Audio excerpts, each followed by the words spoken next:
Yo, what is up everyone? This is OJ over here from PlayerEssence and welcome to the PE News video. Today we've got a lot of great topics to get into, so let's go ahead and jump right in. So Injustice 2 will launch on the PlayStation 4 and Xbox One on May 16th, 2017. NetherRealm Studios creative director Ed Boon has announced. The DC Universe set fighting game is a sequel to the 2013 released Injustice Gods Among Us. Confirmed playable characters so far include Aquaman, Batman, Blue Beetle, Deadshot, Harley Quinn, Supergirl, Superman, and Wonder Woman. It's looking pretty good. One of the things that they've done with this game is they've actually changed a lot of the facial animations and just how the characters look, so it's definitely looking a lot better than it did the last time that I saw this game. I'm not big on Injustice Gods Among Us. I played that game on the Wii U and I played it on the Xbox 360, and I think I played it on the PS4 too. I played it on quite a number of systems, but either way, I wasn't huge on that game. I don't think it was that great just to me, but what I loved seeing about that game is just the competitive community. I think that's the best thing when you have a fighting game that people really like, whether it's Mortal Kombat, whether it's Street Fighter. You might not be into those games, but the Twitch esports scene is huge, and I love watching people who are really good at the game duke it out for money, whether it's Evo or tournaments, all of that stuff. So I can't wait to see what the players do with all of these cool DC Universe characters, so I'm looking forward to seeing that in the future. Next, we have some information here. So the Metro, which is a popular free newspaper in London, UK, has printed the pricing of the Nintendo Switch ahead of the official reveal event on January 12th. The paper does say that the device will cost 245 British pounds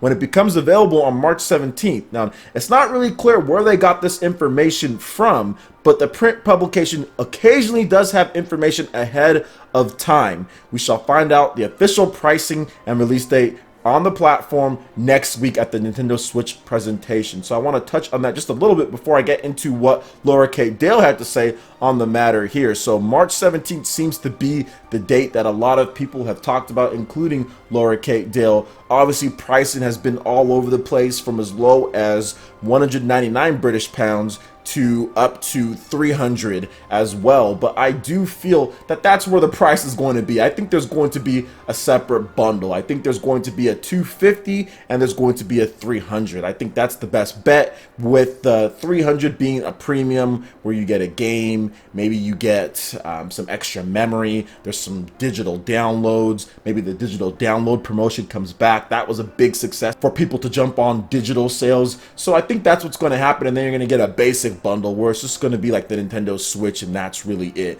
Maybe you get the shell casing with the premium side. So we'll see what they do, but here is what Laura K. Dale had to say on this same topic here. She says that the dates do line up for what she's heard for months, but the price is a little above her reports, and she doesn't know who their source info is on this matter. So once again, it is a rumor, so take it that way, but it does seem to be like the dates and the pricing is lining up to be about that. In my opinion, they definitely just have to have one SKU at 250. I think that's a good price to have. If they can get it as low as 199, more power to them. That's going to be difficult, but at least having one SKU at 250 would be a good price for Nintendo to go forward for a mass market device. Alright, and lastly, I want to briefly talk about something here, and that is the Nintendo Switch as far as what I purchased and how I'm excited for the Nintendo Switch because of what I purchased. So recently I purchased a K1 tablet. That's Nvidia's K1 enabled GPU tablet with a full 1080p 8-inch display, dual front-facing speakers. What I like about this tablet is that really it was built for gamers. There was really a lot of cool things that I do like about it, and the biggest thing to me as far as what Nintendo can do, as far as what they're going to take this technology that Nvidia has, is GeForce. I think the GeForce Shadowplay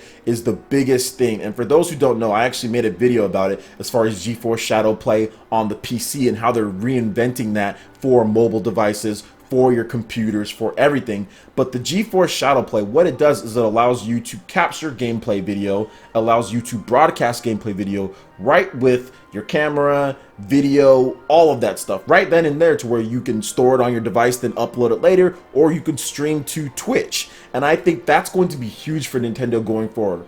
One of the big problems with the Nintendo Wii U was the fact that it didn't jump on the times. I mean, even to the point to where Nintendo and Reggie Fils-Aimé had to extremely damage control the situation, with everyone saying like, hey, can your system, the Wii U, support like Twitch streaming? Can it support anything like that? And then Reggie Fils-Aimé said, well, it's boring to actually watch other people play. But Nintendo runs stuff like the Pokemon World Championships, or at least more like the Pokemon Company, on Twitch, where we're watching other people play. And Nintendo also did the whole Smash Brothers Invitational, where we watched others play, and that was fun. So why do you have a problem with broadcasting? I mean, obviously it's damage control because their system doesn't have it. Well, with Nvidia and GeForce, Nintendo doesn't even have to make their own thing. They can just take this, and it's fully enabled on this tablet that I have, the Shield K1 tablet. It's fully enabled on there, and the specs are definitely lower than what the rumored specs for the Nintendo Switch are. Obviously, the Nintendo Switch is going to be a far more capable device, but this tablet, the Nvidia K1, the Shield, 192 CUDA core Kepler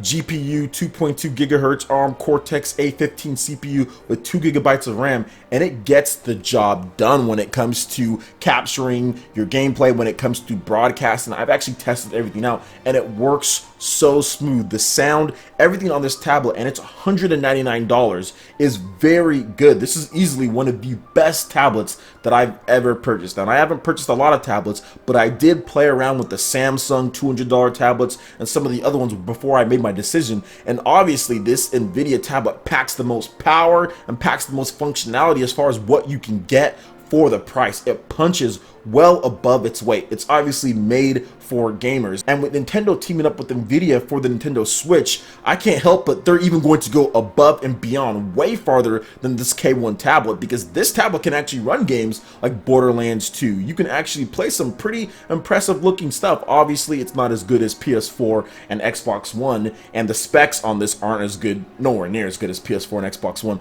but it still is impressive for what you're getting on that 8-inch screen. So obviously the Nintendo Switch has specs well above this, completely customized as far as the chip that's in there. So I'm actually really excited. This has actually got me more excited for this device beforehand, because once you experience it and you see what Shadowplay can do, you see how fast this device is, you see how sleek it is and how thin it is, and the Nintendo Switch looks just as thin based on what they showed off on Fallon. I'm actually really excited to take this out and play on the go, have some normal controls on there, dock it up, play on your TV. And even with this Nvidia K1 tablet, it actually has a console mode where you can pick up the controller, the Nvidia Shield like Pro controller that they have, and you can hook up mini HDMI to HDMI. You can put the system in console mode and play it just like it was a console, with a lot of games that play and run as if it was a console, like Borderlands 2, for example. So I'm really excited. Based on this tablet that is clearly far weaker than the Nintendo Switch, I'm excited to see what they can do. The possibilities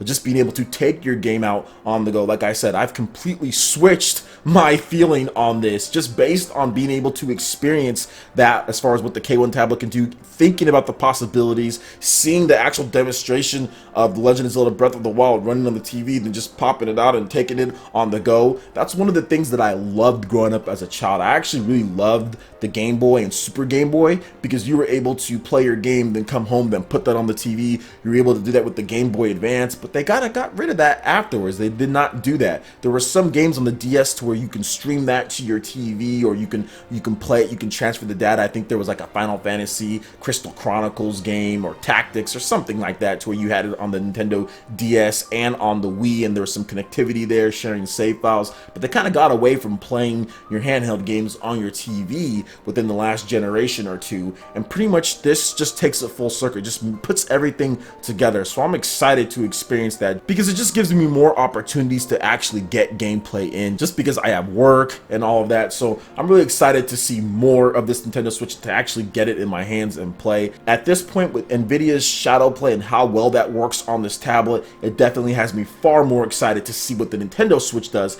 and how Nintendo brands it. Alright guys, that wraps it up for this video here. Go ahead and hit that like button if you did like it. Lets me know you guys want more content like this going forward in the future. And subscribe to PlayerEssence for more news, reviews, trailers, tips, and tricks, and everything in gaming. Thank you so much for watching, and we'll see you guys for the next video.